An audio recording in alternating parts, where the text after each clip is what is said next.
गोवर्धन कहते किसको हैं? हमारे शरीर में 10 इंद्रियां हैं और इन 10 इंद्रियों के समूह को गो कहा जाता है।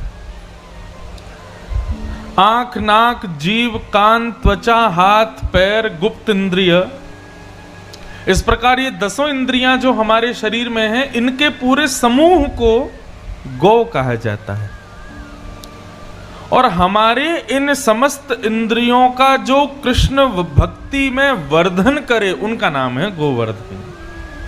गो यानी कि इंद्रियां, और उनका जो वर्धन करे वो गोवर्धन। अच्छा, पहले तो हमको ये बताइए कि आप सब लोगों में से श्री गोवर्धन परिक्रमा कितने लोगों ने लगाई है? हाथ ऊपर करो। जय हो। गिनती के मुश्किल से 10 लोग हैं, वो भी अपने ये परिकर कथा वाले ही हैं। बंधुओं, जीवन में एक बार तो जरूर श्री गोवर्धन नाथ जी की परिक्रमा करनी चाहिए। अगर आप लोगों को ज्यादा अवकाश नहीं मिल रहा है तो जरूर आइए वृंदावन, जरूर आइए श्री ब्रज में, और गिरिराज जी की परिक्रमा जरूर करो। कलिकाल में प्रत्यक्ष ठाकुर जी यदि कोई हैं तो वो श्री गोवर्धन नाथ हैं। उनका दर्शन, उनका स्पर्श, उनकी परिक्रमा ये सौभाग्य से प्राप्त होती है।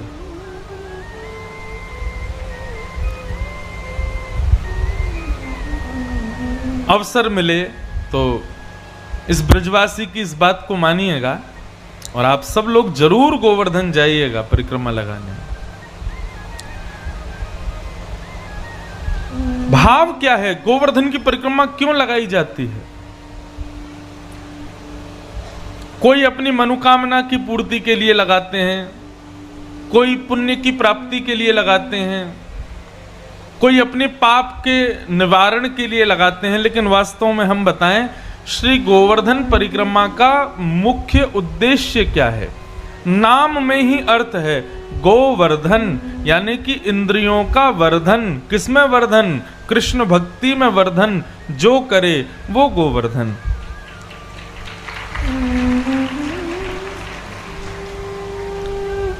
आपका भगवान के दर्शन करने में बड़ी रुचि है, आपको मंदिरों में ले जाओ, आपको बिल्कुल कोई दिक्कत नहीं होती। जगन्नाथपुरी ले जाओ, बद्रीनाथ ले जाओ, द्वारिका ले जाओ, कहीं भी ले जाओ, दर्शन कितना भी करा लो। लेकिन कई लोग ऐसे होते हैं, दर्शन तो बहुत अच्छा करते हैं, लेकिन उनको कथा में ले आओ, कथा में उनका मन नहीं लगता। कथा में आते क्या होता है? नींद आने लगेगी, भोजन की इच्छा होने लगेगी, चाय की इच्छा होने लगेगी। वो किसी ना किसी काम से उठ के उनको जाने का मन करता है। तो मतलब नेत्र तो भक्ति करते हैं, लेकिन कान भक्ति नहीं करते। इस प्रकार हमारी शरीर की कोई भी इंद्रिय यदि कृष्ण भक्ति से वंचित रहती है, उस इंद्रिय की चिकित्सा के लिए श्री गोवर्धन की परिक्रमा लगाओ। तो गिरिराज जी की परिक्रमा से प्रभाव यह होता है कि जिस इंद्रिय से आप भक्ति नहीं कर पा रहे हो, आप देखेंगे कि वही इंद्रिय फिर भक्ति करने लग जाएगी। ये गोवर्धन परिक्रमा का मूल उद्देश्य है।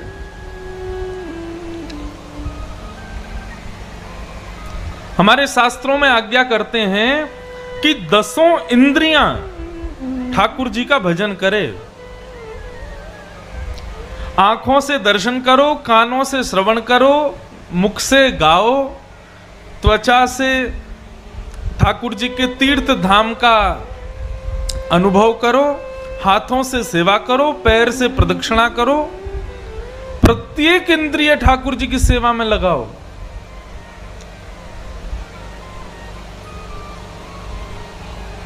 प्रत्येक इंद्रिय।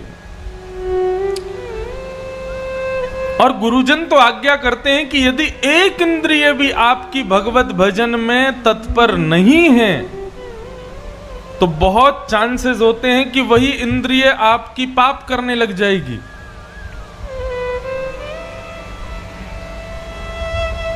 समझ में आ रही है बात?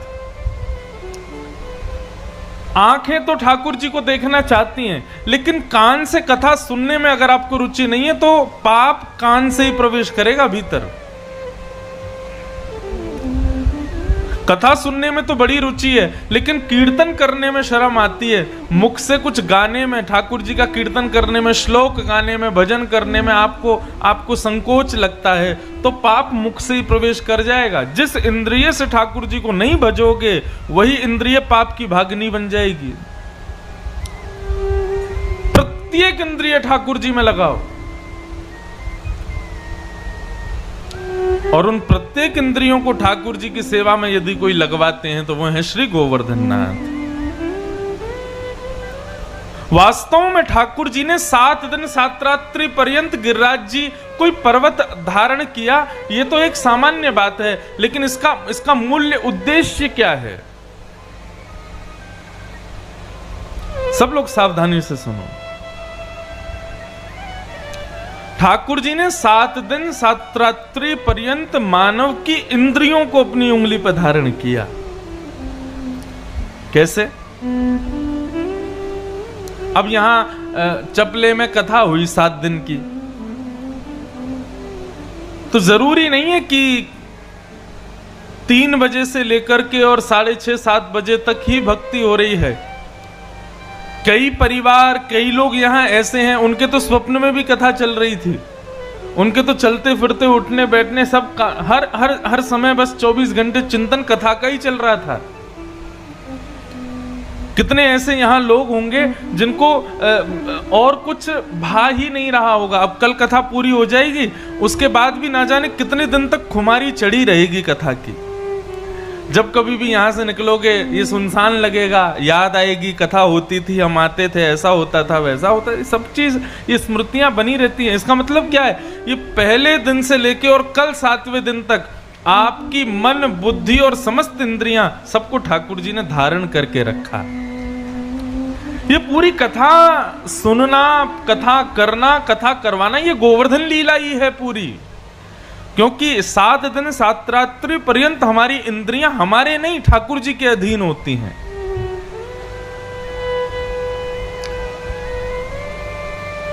गोवर्धन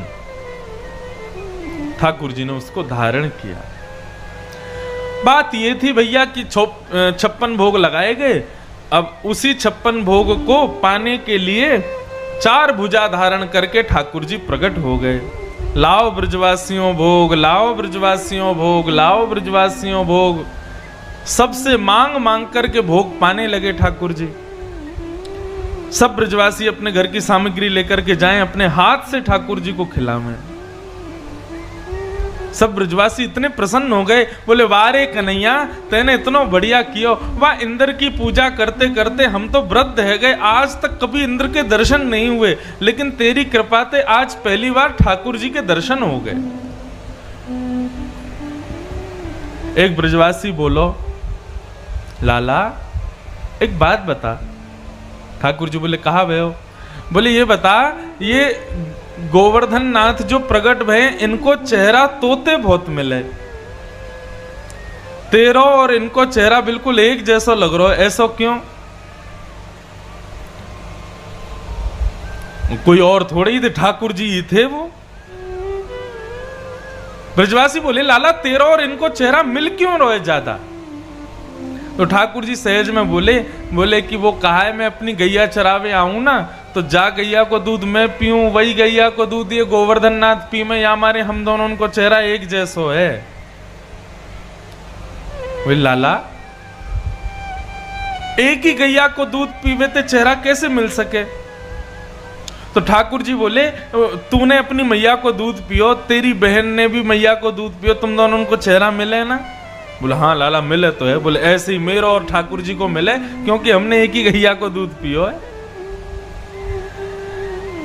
मधुमंगल नाम को ठाकुर जी को जो सखा होगा वो बोलो, लाला तू बात तो बहुत बनावे, लेकिन एक बात बता, यदि एक ही गैया को दूध पीवे थे तेरा और ठाकुर जी को चेहरा मिल गो, तो तेरा और बछड़ा को चेहरा क्यों ना मिलो?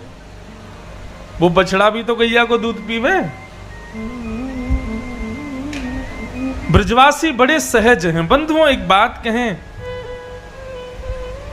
हम लोग भक्ति क्यों करते हैं? भक्ति का मुख्य उद्देश्य क्या है हमारी? यदि अपने जीवन के साफल्य हैं, अपनी जीवन की सुखदताएं हैं, अपनी जीवन की उज्ज्वलताएं हैं तो आप गलत कर रहे हो। भक्ति हम क्यों करते हैं? ताकि ठाकुर जी के योग्य बन जाएं।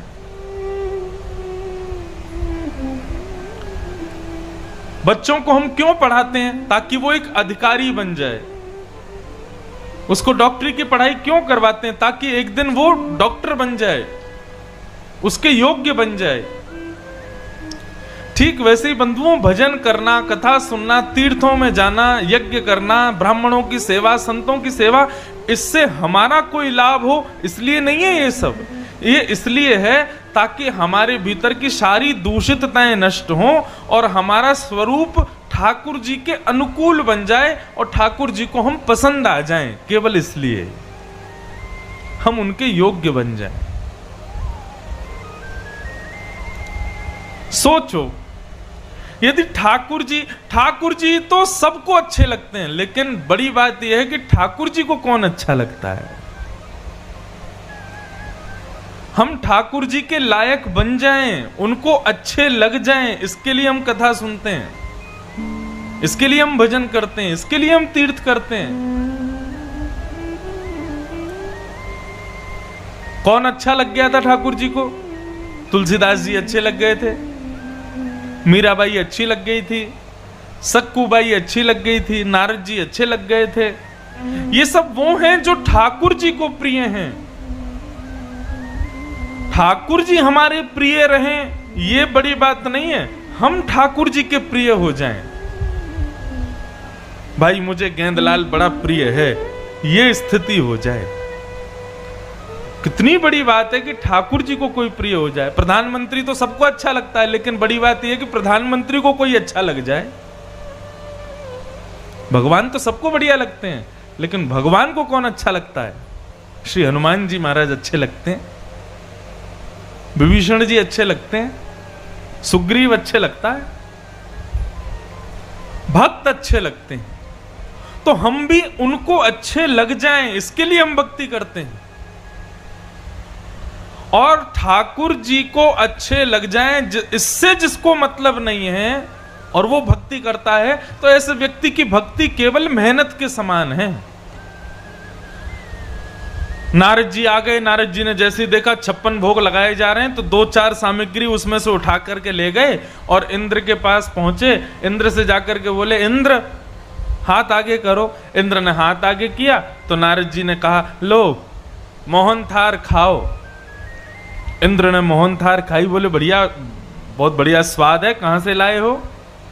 नारद जी बोले बढ़िया लग रही है। बोले बहुत बढ़िया लग रही है। बोले लो पेड़ा खाओ। पेड़ा खाया। बोले बड़ा स्वाद आ रहा है महाराज, लाए कहां से हो? बोले अच्छा लग रहा है ना तुमको? बोले हाँ बहुत बढ़िया लग रहा है। बोले लो गुलाब जामुन खाओ। दुनिया भर की मिठाइयां खवाई। अंत में जाकर के बताने लगे, बोले कि ये सब मिठाइयां इसलिए खिला रहे हैं क्योंकि ब्रजवासियों ने तुम्हारी पूजा बंद कर दी है। अब तुम्हारी जगह उस बाल कृष्ण की ही पूजा प्रारंभ कर दी है, तो उसी की मिठाइयां बट रही थी, तो मैंने सोचा तुमको भी खिला दूं। इंद्र को आया क्रोध। बोले ब्रजवासियों ने मेरी सेवा बंद कर दी, मेरी पूजा बंद कर दी। इन ब्रजवासियों को मेरे कोप का अभी पता नहीं है।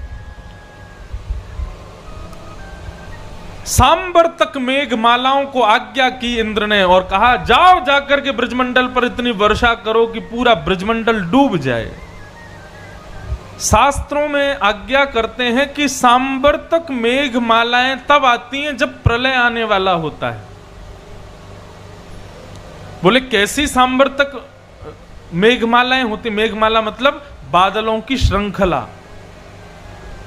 कैसी होती हैं? बोले इतनी काली होती हैं, इतनी भयावह होती हैं, ऐसी कड़क होती है उनकी, ऐसी बिजली चमकती है उनमें से कि आधे से ज्यादा वृद्ध लोग तो केवल उसकी बिजली की कड़कड़ाहट सुनकर के अपने प्राण त्याग देते हैं। ऐसी होती है सांबर तक मेघमाला।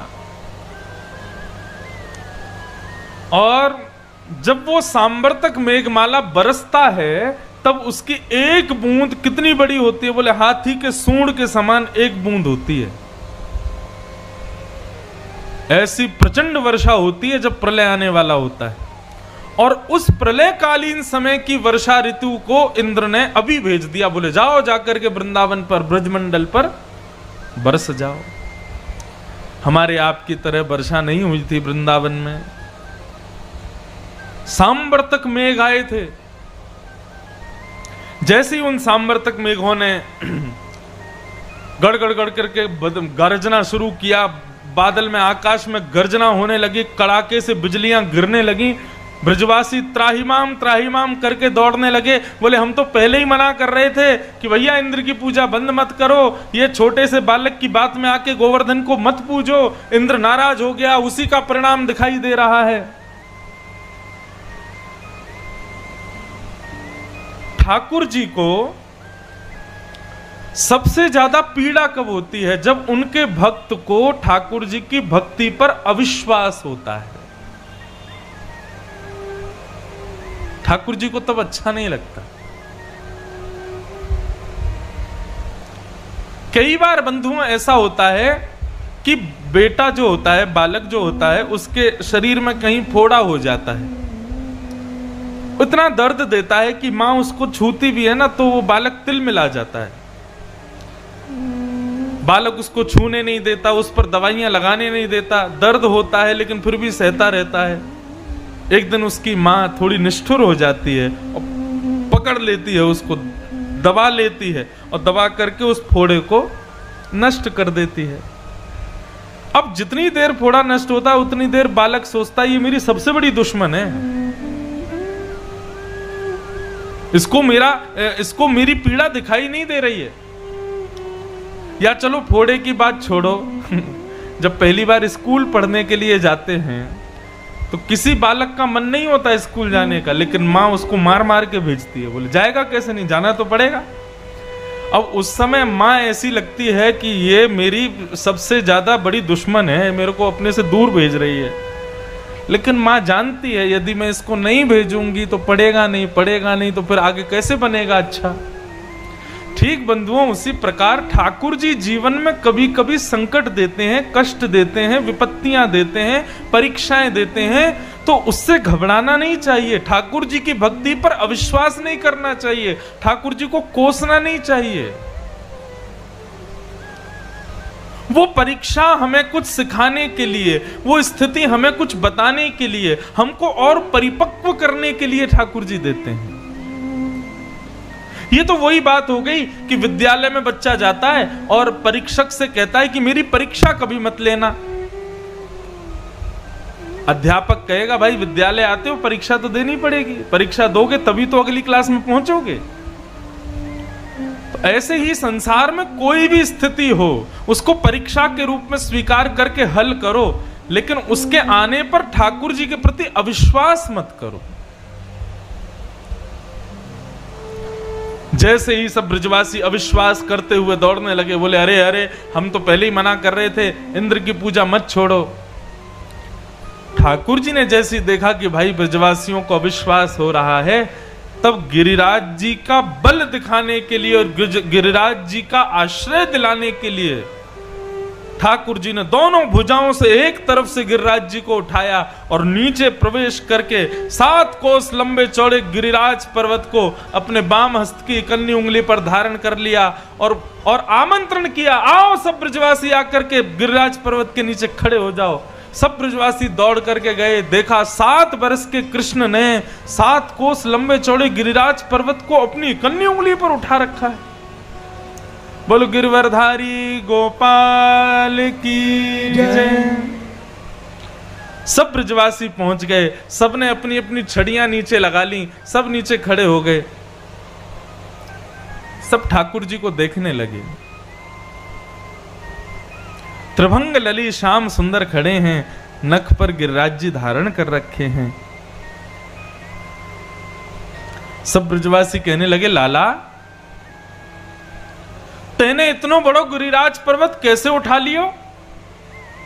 तो कुछ ब्रजवासी बोले अरे हम बे लाला ने थोड़ी उठायो है। ब्रजवासी बोले लाला ने ना उठाया तो फिर कौन ने उठाया? बोले गिरिराज जी तो हम सबकी छड़ी पर टिके हुए हैं, हम सब ने डंडा लगा रखे हैं, या के ऊपर गिरिराज जी टिक गए हैं। भगवान खड़े खड़े मुस्कुरा रहे हैं, बोले अच्छा तुम्हारी छड़ी पे गिरिराज जी टिके हुए हैं? बोले अम्बे। तू क्या सोच रहा हो लाला, तेरी उंगली पर टिके हुए हैं? बोले और नहीं तो क्या। ब्रजवासी बोले लाला तू अपनी उंगली नीचे कर ले, गिरिराज जी नीचे ना आमेंगे, हम सब ने छड़ी लगा रखी है। ठाकुर जी बोले तुम्हारी छड़ी पर टिक जाएंगे गिरिराज जी? बोलो टिके ही हुए हैं, उसमें टिकेंगे क्या, तो अपनी उंगली हटा ले। जैसे ही ठाकुर जी ने अपनी उंगली जरा सी नीचे की, इतने में ही चट चट करके सबके डंडे टूटने लगे, लठ टूटने लगे, गिरिराज जी हिलने लगे, नीचे आने लगे। सब ब्रजवासी बोले संभाल संभाल संभाल लाला। ठाकुर जी ने फिर से उंगली लगाई और गिरिराज जी फिर से टिक गए। सब ब्रजवासी अपनी टूटी हुई छड़ियां देख रहे हैं, बोले कि लाला ये इतना विशाल पर्वत, इतना बड़ा पर्वत, इतना भारी पर्वत तेने कैसे उठा लियो? तब ठाकुर जी कहते हैं कि कछु माखन को बल बढ़ो,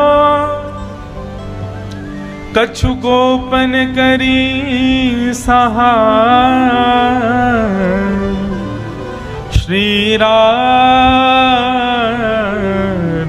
जो की कृपा सो मैंने गिरवर लियो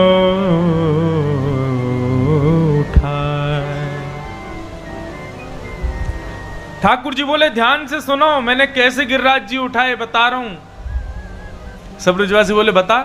बोले कछु माखन को बल बढ़े हो, कछु तो मेरे माखन से मुंह में बल आ गयो, मैंने इतना माखन खायो। हाँ ब्रजवासी बोले लाला ये बात तो तेरी समझ में आवे, तेने बहुत माखन खायो तो मैं बहुत बल आ गयो होगा। दूसरी बात बोले कछु गोपन करी सहाय, कछु आप गोप ग्वालन ने मेरी सहायता करी। ठाकुर सब ग्वाल बाल बोले लाला हमने कहा सहायता करी तेरी? बोले भैया जब गिरिराज पर्वत में उठा रहे हो तो आप सब लोग टकटकी लगा करके मेरी ओर देख रहे, सब लोग मोई को निहार रहे, तो आप सबन के नेत्रन से सबकी शक्ति निकल करके मेरी उंगली में आ गई और मैंने गिरिराज जी उठा लिए। इतने सारे ब्रजवासी मोह को देख रहे थे तो सबकी शक्ति आ गई मेरे भीतर और मैंने गिरिराज जी उठा लिए। ब्रजवासी सब मुस्कुराने लगे, बोले हम बे लाला अब तो चली, हम सब लोगन में कमजोरी क्यों आ रही है, हम सब लोगन को इतनी इतनी घबराहट सी क्यों है रही है, इतनी कमजोरी को अनुभव क्यों है रोए? अब तो चली लाला, तेने हमारी शक्ति चुरा ली है। यही बात, इतना विशाल पर्वत ठाकुर जी ने उठा लिया, लेकिन तब भी ब्रजवासियों को यह स्वीकार नहीं हो रहा है कि ये भगवान हैं, ये कोई दिव्य आत्मा है, ये कोई दिव्य शक्ति से युक्त है। तब भी ब्रजवासियों को इतना सहज लग रहा है कि बोले अच्छा लाला ने हमारी शक्ति ले ली, हमारे उठा लियो है। कितने भोले हैं सब ब्रजवासी, कितने सीधे हैं।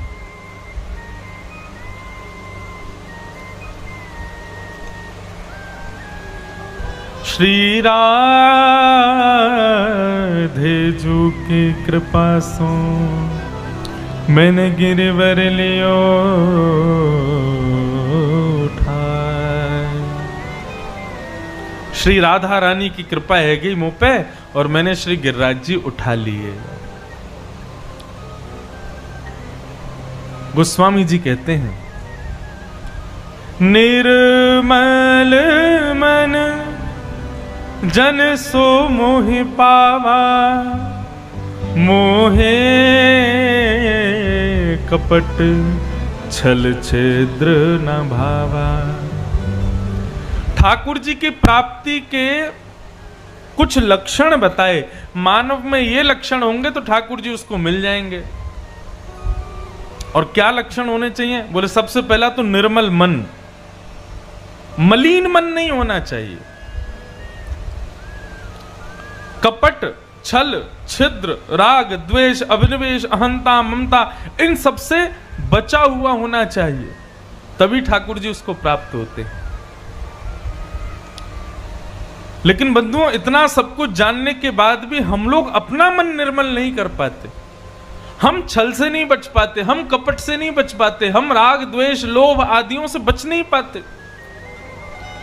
हम जानते हैं लोभ करना गलत बात है, क्रोध करना गलत बात है, मोह करना गलत बात है, किसी पर ईर्ष्या करना गलत बात है, हम सब जानते हैं, लेकिन हम फिर चाह करके भी उससे बच नहीं पाते, इसीलिए ठाकुर जी के योग्य बन नहीं पाते। व्यक्ति निर्मल हो जाए, सहज हो जाए, सरल हो जाए, तो समझ लो ठाकुर जी निश्चित ही बहुत शीघ्र उसको प्राप्त होने वाले हैं। और एक बात मैं स्पष्ट कर दूं, कोई जगह हो तो वहां लिख लीजिएगा, जो लोग बहुत चतुर बनने का प्रयास करते हैं ना, वो संसार के लिए अच्छे हो सकते हैं, लेकिन ठाकुर जी को कभी पसंद नहीं आते। जिनके अंदर ज्यादा चतुराई होती है, जो ज्यादा बुद्धि का प्रयोग करते हैं, जो ज्यादा बुद्धि से ही रहते हैं, ऐसे लोग संसार को भा सकते हैं, लेकिन ठाकुर जी को नहीं भाएंगे। चतुर शिरोमणि ठाकुर जी को नहीं प्रिय लगते।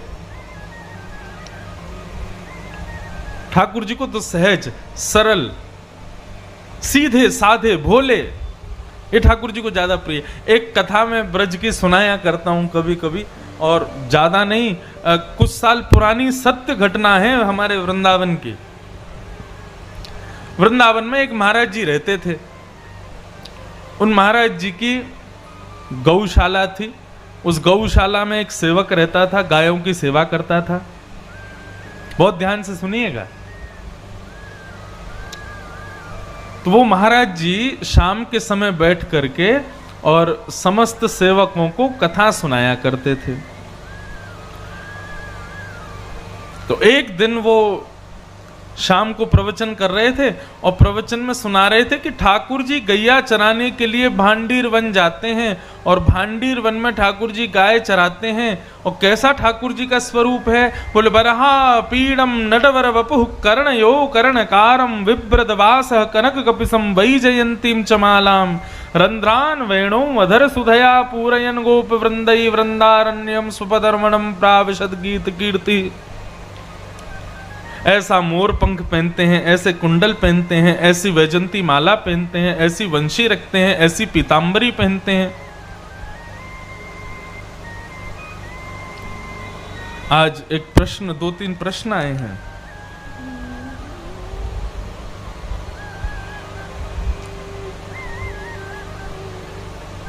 सुयोग शर्मा जी रायगढ़ से,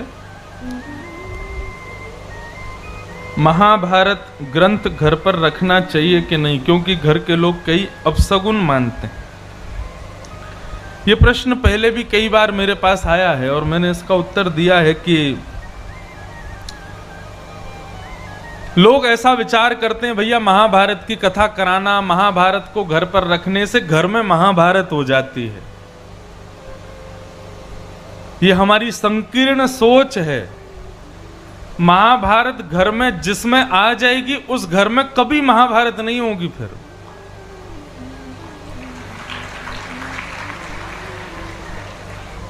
अब होता क्या है, हम लोगों को ज्ञान तो ज्यादा है नहीं। किसी घर में कलेश चल रहा होगा और उस घर में महाभारत किसी ने लाके रख दी होगी उसी समय, तब से ही लोगों ने बात फैला दी, बोले घर में महाभारत आ गई इसीलिए कलेश हो रहे हैं।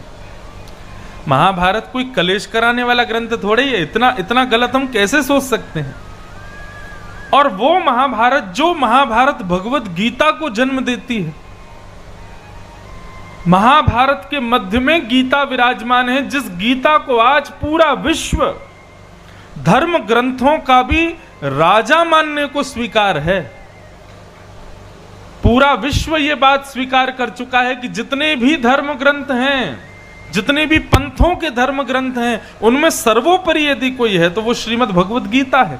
और वो गीता कहां से प्रकट हुई? महाभारत के बीच में ही भगवान ने अर्जुन को सुनाई थी। महाभारत में 1,00,000 श्लोक हैं। उन 1,00,000 श्लोकों के बीच में 700 श्लोक जो हैं वो भगवत गीता है। अब आप विचार करो, जिस 1,00,000 श्लोकों से युक्त महाभारत के 700 श्लोक इतने प्रमाणशाली और इतने योग्य हो सकते हैं, तो सोचो 1,00,000 श्लोकों से युक्त वो महाभारत कितनी योग्य होगी। ये हमारी गलत सोच है कि महाभारत घर में लाने से जो है महाभारत हो जाती है, ऐसा नहीं है। बल्कि जिस घर में महाभारत ग्रंथ आ जाता है उस घर में कभी कलेश ही नहीं होते। तो विषय चल रहा था कि एक महाराज जी वृंदावन में थे, तो वो रोज शाम को प्रवचन करते थे। तो एक दिन प्रवचन करते हुए ठाकुर जी के रूप का वर्णन कर रहे थे। बोले ठाकुर जी भांडीर वन में गैया चराने जाते हैं, पीताम्बरी पहन करके जाते हैं, मोर मुकुट पहनते हैं, कानों में ऐसे कुंडल पहनते हैं, आदि आदि सब रूप का वर्णन कर रहे थे। तो उनके सारे शिष्य बैठ करके सुन रहे थे। उन शिष्यों में सबसे पीछे बैठा था उनकी गौशाला में गायों की सेवा करने वाला ग्वारिया। और वो ग्वारिया इतना सीधा था, इतना भोला था कि सब लोग उसको प्यार से भोंदू बुलाते थे। क्या बुलाते थे? भोंदू किसको कहते हैं? जो बहुत भोला होता है उसको भोंदू कहा जाता है। तो गुरुदेव तो प्रवचन करते थे, लेकिन भोंदू जो था ना, उसको ऐसा लगता था कि गुरुजी कोई 2-3 हजार साल पुरानी कथा नहीं सुना रहे हैं। शायद रोज ऐसी लीला होती है वृंदावन में और गुरुजी हमारे उसी को सुना रहे हैं। आज जब गुरुजी ने बताया कि भांडीर वन में ठाकुर जी गैया चराने के लिए जाते हैं, भोंदू ने जैसे ही सुना, सुन करके भोंदू को लगा मैं भी तो भांडीर वन जाता हूं गैया चराने। अरे उसी भांडीर वन में मैं भी गैया चराने जाता हूं और गुरुजी बता रहे हैं उसी भांडीर वन में ठाकुर जी गैया चराते हैं, लेकिन मुझको तो कभी दिखे नहीं। शायद मैंने कभी ध्यान नहीं दिया होगा। अब गुरुजी ने बता दिया, अब कल से भांडीर वन जाऊंगा तो वहां खोजूंगा ठाकुर जी भी आते हैं, गुरुजी बता रहे हैं। उसका इतना विश्वास गुरुजी की बात पर कि उसको लगा कि ठाकुर जी आज भी आते हैं भांडीर वन। अगले दिन गैया चराने के लिए भांडीर वन गया तो भांडीर वन में गैया सब घूमने लगी और वो यत्र तत्र सर्वत्र वृक्षों के नीचे, सघन कुंजों में, जंगलों में जाके ठाकुर जी को खोजने लगा। गुरुजी हमारे झूठ नहीं बोलते, गुरुजी सही बोल रहे हैं, यहीं पर गैया चराने आते हैं ठाकुर जी। अरे मैं ही अभागा हूं, मैं ही ठाकुर जी को नहीं देख पा रहा, लेकिन ठाकुर जी यहीं कहीं होंगे। अब उसका इतना भोलापन, इतना सीधापन, वो सब जगह ढूंढ रहा था ठाकुर जी को, तो ठाकुर जी से रुका नहीं गया। अकेले जान भोंदू को अपनी गायों के समूह को लेकर के तभी भोंदू देखता है कि सामने से विशाल गायों का समूह आ रहा है और उस गाय के समूह के मध्य में श्याम वर्ण के पीतांबरी पहने हुए ठाकुर जी उसकी ओर आ रहे हैं। ठाकुर जी को अपनी ओर आते देख भोंदू तो नाचने लगा, निमग्न हो गया, भाव में भर गया।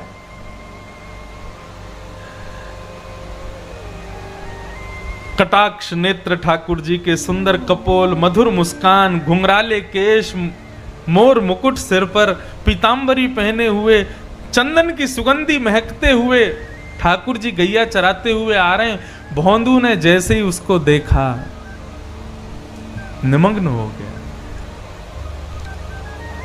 ठाकुर जी आकर के भोंदू के पास बैठ गए। अब भोंदू और ठाकुर जी दोनों एक दूसरे को देखें। भोंदू बोला, आप वही श्याम सुंदर हो ना जिनके बारे में हमारे गुरुजी सुनाते हैं? ठाकुर जी बोले, हाँ हम वही श्याम सुंदर हैं। बोले, अच्छा। हमारे गुरुजी आपके रूप का वर्णन करते हैं तो लगता है आप कितने सुंदर होंगे, लेकिन आज आपको देख करके ऐसा लग रहा है कि हमारे गुरुजी जो बताते हैं उससे लाख गुना ज्यादा सुंदर हो आप। बड़े प्यारे हो ठाकुर जी। ठाकुर जी बोले, अब केवल बात ही बनाते रहोगे, कुछ खिलाओगे पिलाओगे भी हमको? भोंदू बोला, आप मेरे यहाँ मेरे हाथ का खाओगे?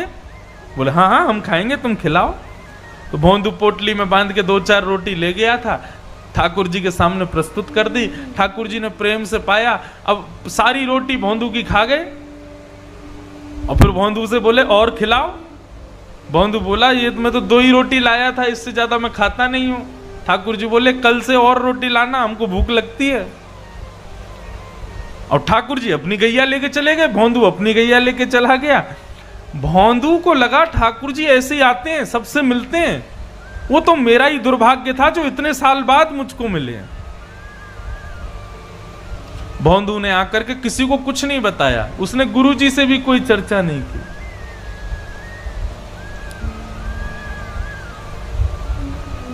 दूसरे दिन जैसे ही भोंदू जाने लगा, ज्यादा रोटियां ले गया, ज्यादा सब्जियां ले गया। तो रसोई घर के जो महाराज जी थे उन्होंने जाकर के गुरुजी को बताया, बोले गुरुजी आज तो भोंदू इतना सारा भोजन लेकर के जा रहा है। गुरुजी आए, आकर के बोले भोंदू तुम तो इतना नहीं खाते, किसके लिए लेके जा रहे हो? तो भोंदू ने सहज भाव से कहा, बोले गुरुजी मैंने आपको बताया नहीं, लेकिन मैं जहां गैया चराने जाता हूं ना भांडीर वन में, वहां ठाकुर जी भी आते हैं अपनी गैयाओं के साथ। कल आए थे, मेरे से रोटी मांग रहे थे तो मैंने 2 रोटी खिला दी, तो ठाकुर जी को कम लगी इसलिए मैं ज्यादा लेके जा रहा हूं। तो ये ज्यादा पुरानी नहीं, 60-70 वर्ष पुरानी बात है। गुरुजी बोले भोंदू कौन आता है भांडीर वन में? बोले ठाकुर जी आते हैं। बोले कौन से ठाकुर जी? बोले वही ठाकुर जी जिनकी आप कथा सुनाते हो। गुरुजी बोले सच में ठाकुर जी आते हैं? बोले हाँ। अच्छा बता तो सही कैसे दिखते हैं वो? ऐसे कोई बालक मुकुट उकुट पहन के आ गया होगा, तुझको पागल बना रहा होगा? बोले नहीं गुरुजी मैं बताता हूं ना, बिल्कुल कमल जैसे उनके नेत्र हैं, जब वो मुस्कुराते हैं तो ऐसा लगता है मोतियों जैसे उनके दांत हैं, कानों में ऐसा कुंडल पहनते हैं, और गुरुजी सबसे बड़ी बात वे जब चलते हैं ना तो वो